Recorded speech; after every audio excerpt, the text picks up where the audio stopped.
Jean-Sébastien Lamour a quitté l'école après une seconde générale. Il a débuté sa vie professionnelle en 1977 comme manœuvre dans une fabrique de bijouterie lyonnaise où il a commencé à apprendre le métier de bijoutier.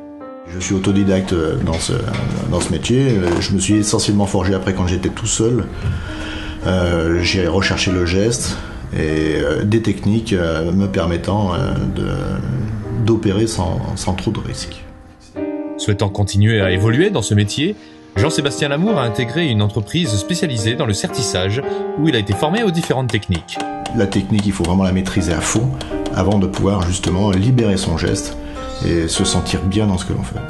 Ainsi, pendant 11 ans, il a pu acquérir l'expérience professionnelle et perfectionner son geste. Il a fallu que j'apprenne en même temps que le geste un petit peu de gémologie parce que c'est essentiellement la pierre que je travaille, que je monte sur les bijoux. Et l'art de travailler aussi le métal et de faire cet assemblage puisque c'est un kit. Le client m'amène une pierre et une bague séparées et je fais l'assemblage. Rendre un produit esthétique et lui donner une âme, de le faire vivre un petit peu avec une touche tout à fait artistique, trouver un petit plus qui va faire naître, comme dans un tableau, la petite étincelle dans le bijou. En septembre 1987, il décide de s'installer à son compte avec le statut d'artisan. Et puis j'ai fait mon petit bonhomme de chemin, j'ai trouvé une clientèle de professionnels qui m'ont fait confiance au départ. Et puis en fin de compte, à forger son expérience, le bouche à oreille faisant le reste, j'ai su trouver ma voie et j'ai su trouver mes clients. Je travaille à peu près avec 40-45 clients. Donc c'est énorme pour moi parce qu'en fin de compte, je n'ai que 2 mains. En 2003, grâce à la validation des acquis professionnels, Jean-Sébastien Lamour obtient son CAP de sertisseur en bijouterie, joaillerie, orfèvrerie. On a besoin auprès des professionnels de pouvoir prouver que nos pairs valident notre travail d'une certaine façon. Donc un diplôme, c'est toujours très intéressant d'avoir ça sur soi.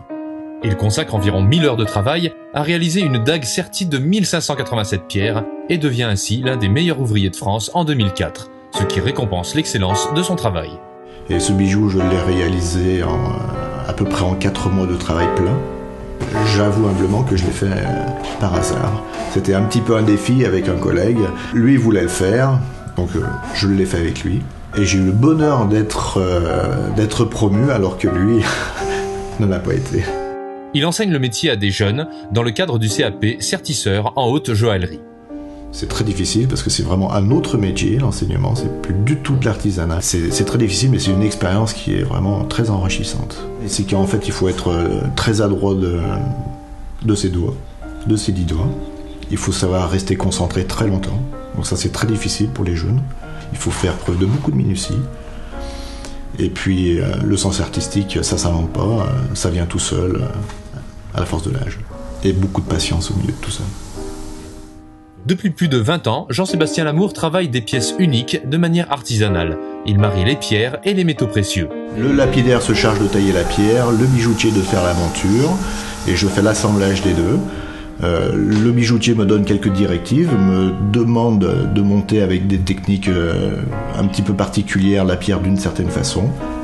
Je me plie à ces techniques, mais j'amène toujours ma touche personnelle pour donner un petit plus au bijou. Il agit dans l'ombre du bijoutier, pourtant il est parfois amené à participer à la conception du bijou. On fait la touche finale du bijou, toute la responsabilité nous incombe, si on le rate, tout est fichu. Et par contre, le particulier qui lui va porter ce bijou auquel on a donné vie, où on a donné vraiment toute la lumière aux pierres, lui ne sait pas que je suis passé par là. Dans tous les cas, son intervention est décisive pour donner vie au bijou. L'inspiratrice, c'est la pierre. La pierre, vous l'avez devant vous, elles sont toutes forcément uniques. Et c'est là où vous sentez que vous allez pouvoir donner vraiment de vous-même dans le bijou.